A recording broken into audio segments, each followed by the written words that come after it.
साथ मौजूद हैं एक डेंटिस्ट जिन्होंने दुनिया भर में मुख्तलिफ ममालिक में भी ट्रेनिंग हासिल की है, प्रैक्टिस भी की है, तो उन्होंने सिर्फ हमारे ही मुंह नहीं खोले, उन्होंने गोरों के मुंह खोल खोल के चेक किए हैं। तो let's welcome doctor Mavish Masood. अस्सलाम वालेकुम। वालेकुम सलाम। तो मुझे बताइए सबसे पहले तो कि क्या dental health how it is different from middle age people और द यंगर वंस, क्या क्या तब्दीलियाँ हैं जो रूनुमा हो जाती हैं?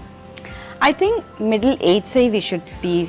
आप मिडिल एज किसको कह रही हैं? 40s 35? हाँ, I would say late 30s and 40s। खवातीन के लिए तो देखो because of the child birth उसकी वजह से जो इतने चेंजेस आते हैं, so for women I would say 30s के बाद आपका मिडिल एज स्टार्ट हो गया, चाहे आपको कितने भी अपना आप जवान लग रहा है, फीलिंग जो भी हो, अंदर की फीलिंग की बात नहीं हो रही है, द बॉडी सेल्स एज।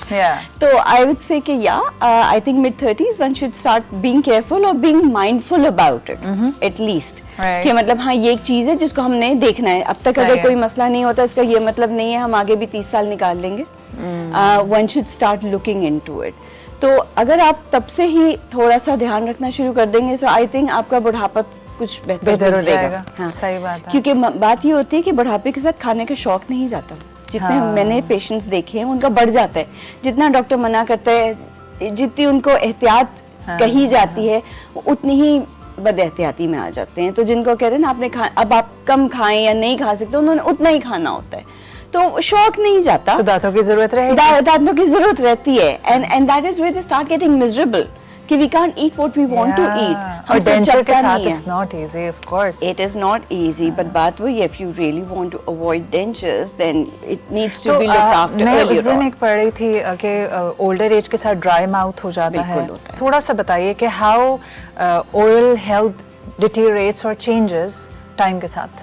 देखिए, एक तो like I mention with women hormonal changes, ठीक है, be it pregnancy, be it puberty, be it menopause, be it later, women का तो एक सिंपल बहुत एक मेजर फैक्टर आपका ये हार्मोनल चेंजेस आ जाता है, ठीक है। उसके बाद विद एज हमारे पास डायबिटीज इज वेरी कॉमन, ठीक है। डायबिटीज का बेसिक एक सिम्टम ही ड्राई माउथ है ना, आपका एक सिम्टम ही ड्राई माउथ है कि आप बार बार पानी पीते हैं। Diabetics have to drink more water because उनका मुंह खुश्क हो रहा होता है, राइट। और फिर तो उसकी वजह से फिर उन्हें वॉशरूम ज्यादा जाना पड़ता है। So these are few symptoms of diabetics. तो अक्सर लोग के बार बार वॉशरूम ना जाना पड़े, अब हम बाहर जाएंगे फिर हमें वॉशरूम जाना पड़ेगा, पानी नहीं पीना। You would notice a lot of people when they are traveling, they don't drink water. They don't drink water because ये कि हमें वॉशरूम जाना पड़ेगा। तो अब बात वही है, मुंह तो ड्राई है, आप खा पी भी रहे हैं और आप पानी भी नहीं पी रहे, so it's a bit of an irritant मुंह में कि आपसे चबता भी ठीक नहीं है। The saliva in your mouth is actually helps to chew, ठीक है, डाइजेशन के अलावा इट हेल्प्स टू च्यू। लेकिन अब आप उसमें पानी भी नहीं पी रहे, मुंह भी ड्राई हो रहा है, तो ये चीजें फिर उसके बाद दांत हिलने लग जाते हैं विद एज। वो that is also because of the lack of care earlier on. अच्छा, तो आप बचा सकते हैं? बिल्कुल बचा सकते हैं, ठीक है। I've seen people in their 80s with their teeth both my parents सारे दांत सलामत हैं उनके। माशाल्लाह। My father is turning 82, कोई एक दांत नहीं गिरा। तो फिर बात वही ना, it's not old age, ठीक है, it's what you have done with it in your middle ages is what I would say। बात वही, हम अपनी बॉडी के साथ जो भी कर रहे होते हैं वो एंड में पूछ रहा होता है ना हमें। खाना पीना आप बद एहतियाती करते हैं, एक्सरसाइज नहीं करते हैं, आपका मतलब फूड इनटेक हाई है, तो फिर you end up with your diabetes, you end up with hypertension, you end up with blood cholesterol problems. So it's what we are putting into our body. Older age में usually आपका dry mouth medications की वजह से, ठीक है, जो आप ले रहे हैं अपनी फॉर आपकी कार्डियक पेशेंट जो मेडिकेशंस लेते हैं, फिर एपिलेप्टिक मेडिकेशंस होती हैं, इनकी वजह से आपकी काफ़ी लोग एंटी डिप्रेसेंट्स पे आ जाते हैं विद टाइम एंड एज, के नींद नहीं आ रही तो रात को एक गोली खा ली। डायबिटीज़ की मेडिकेशंस हैं, a lot of the combination of all of these and some of them put together they do cause dry mouth. इसका एहसास आप पेशेंट्स को शायद पूरा नहीं होता, नहीं हमें तो नहीं पता लगता, but when we see the quality of saliva and the quantity of it, it's definitely बुजुर्गों में अक्सर कहते हैं गला सूख रहा है, गला सूख रहा है ना, और फिर वो यही है ना पानी नहीं पीना क्योंकि फिर बाथरूम जाना पड़ेगा, और फिर हाँ एग्जैक्टली। तो अच्छा, अब आते हैं कि what are the lifestyle changes कि आप अर्ली एज में करें या मिडिल एजेस में करना शुरू करें जिससे आपको आगे जाके आप अपने आप को दुआ ही दें कि मैं I सुधर think गया था। first and foremost maintain proper hygiene. उसके लिए ज़रूरी नहीं आप डेंटिस्ट पे जाएं, do it at home.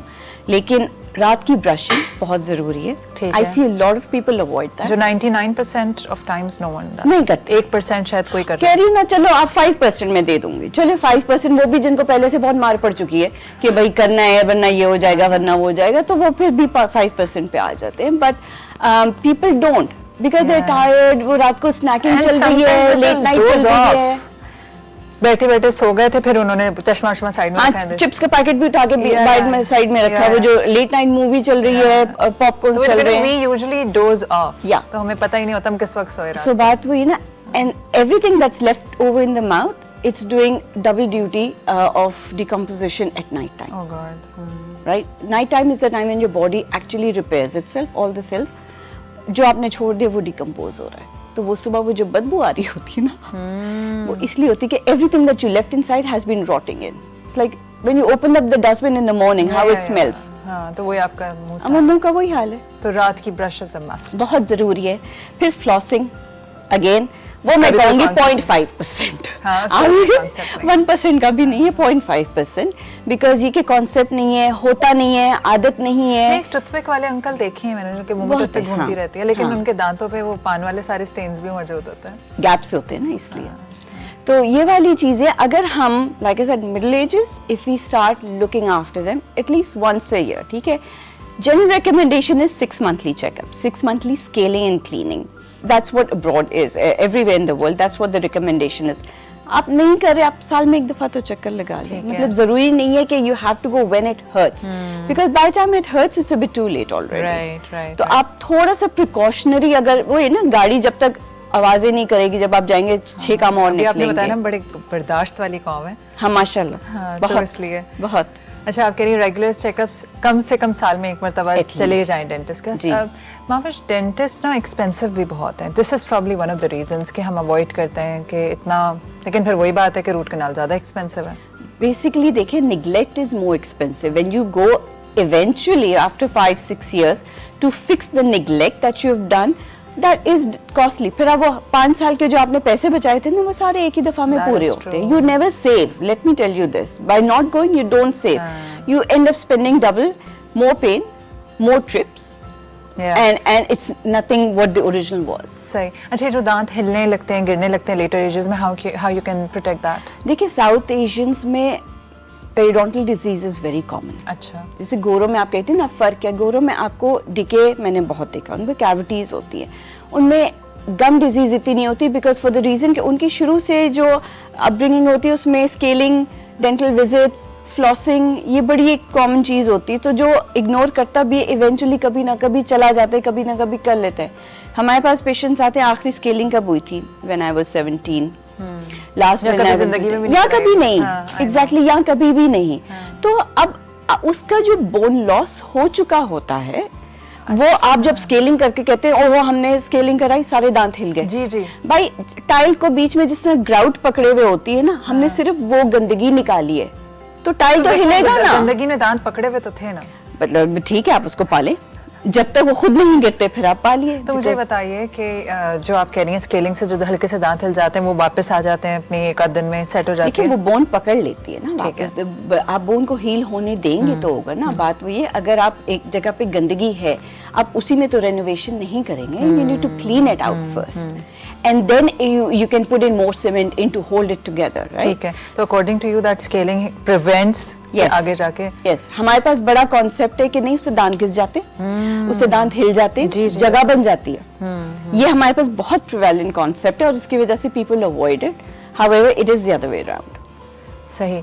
तो एक तो हाइजीन पे बहुत ध्यान बहुत। रखें, रात को ब्रश करके सोएं, चाहे दिल चाह रहा है नहीं दिल चाह रहा। दूसरा, थोड़े से कमेटी वमेटी डाल के जो है वो 6 महीने में या साल में जाके स्केलिंग कराएं। आपको पता है बहुत एक सारे लॉन का ऐसे- जोड़ा कम ले, हाँ, स्केलिंग करा ले। हाँ, लॉन के वही कुछ भी करा लें, कुछ लेकिन भी करा लें। दूसरा ये कि कोई ऐसी मेडिकेशंस हैं जैसे कैल्शियम डिफिशिएंसी जो बढ़ा देती हैं कभी, या कौन सी ऐसी चीज़ें हैं? चले हम पहले बात करते हैं कि व्हाट आर द जो है, जैसे कैल्शियम की क्या हमें लेनी चाहिए, कौन सी सप्लीमेंट्स हैं जो हमें अपनी उसमें शामिल करने चाहिए डाइट में for better bone health? Bone और दांत का एक ही देखिए, the bone is actually holding the teeth together, ji. yes. But बात वही है, unless you have an actual very active bone disease, ठीक है. Osteoporosis में भी मैंने दांत खुद ही हिल के गिरते नहीं लोगों के देखे, ठीक है. You see people with osteoporosis, they have very weak bones, problems हो रही है, पर उनके दांत वहीं के वहीं है, ठीक है. तो उसका मतलब है कि अगर कैल्शियम डिफिशिएंसी है भी या विटामिन डी है तो it does not affect teeth as such. वो उसकी वजह से दांत हिलेंगे नहीं आपके, हिल के गिर नहीं जाएंगे. और आपकी वजह कहते हैं ना दांतों में से हमारा सारा कैल्शियम चला गया, नहीं, ऐसा नहीं होता. सही है यार, ये तो बड़ा मिसकंसेप्शन है. बहुत है ना, बहुत है. अच्छा, कोई और लेट्स सम इट अप, कोई ऐसा कोई मिसकंसेप्शन है जो मजीद आप क्लियर करना चाहें? I think pregnancies में women should really go and get their dental checkups done. That is a major misconception कि नहीं, जब और उनका कसूर भी नहीं है. A, the gynecologists are not referring them to one. I know when I was pregnant, my gynae said कि you're a dentist, I don't have to tell you कि आपको अपना checkups कराने हैं. तुमने कहा मुझे नहीं पता. मैंने कहा अच्छा, मुझे नहीं पता था कि तुम लोग ये एडवाइस भी करते हो, क्योंकि हम तो अपनी ट्रेनिंग पाकिस्तान से जब करके गए थे बाहर, तो यहाँ तो ऐसा कोई कॉन्सेप्ट ही नहीं था. बल्कि ये था कि ओह प्रेग्नेंट औरत आ गई, उसको तो आपने हाथ नहीं लगाना, आप उसका एक्सरे नहीं कर सकते, आपने उसकी ट्रीटमेंट नहीं करनी, एंटीबायोटिक्स पे एंटीबायोटिक्स देते रहे. अच्छा, वो प्रेगनेंसी में एक्सरे नहीं कर सकते? देखिए, कर सकते हैं if you have proper precautions, ठीक है. वहाँ बाहर हम लोग लेड एप्रन्स यूज करते थे, राइट. और हमारा जो पेरिएपिकल एक्सरे, जो हम छोटा वाला एक्सरे लेते हैं, जो करते हैं, and to prove it to the patients I used to do that कि मैं उसका एक एक्सरे की फिल्म पे क्लिप लगा के उसकी गोद में रखती थी या उसके चेस्ट पे ओवर द एप्रन, और एप्रन उनका पहनाते थे, और फिर हम एक एक्सरे लेते थे मुंह में जस्ट टू शो देम. मैं दोनों उनको करके दिखाती थी कि अगर इस पे एक्सपोजर आया हुआ होता एप्रन के अंदर जो हमने एक्सरे रखा था, वो उसमें फिर आपका निशान आता. So when you protect them properly, यहाँ पे however there is no such protection. Some dentist have it, some dentist have it, those collars are available है, but they are not used. तो बेहतर है ना लिया जाए, ठीक है. You don't want to risk the patient और द मदर.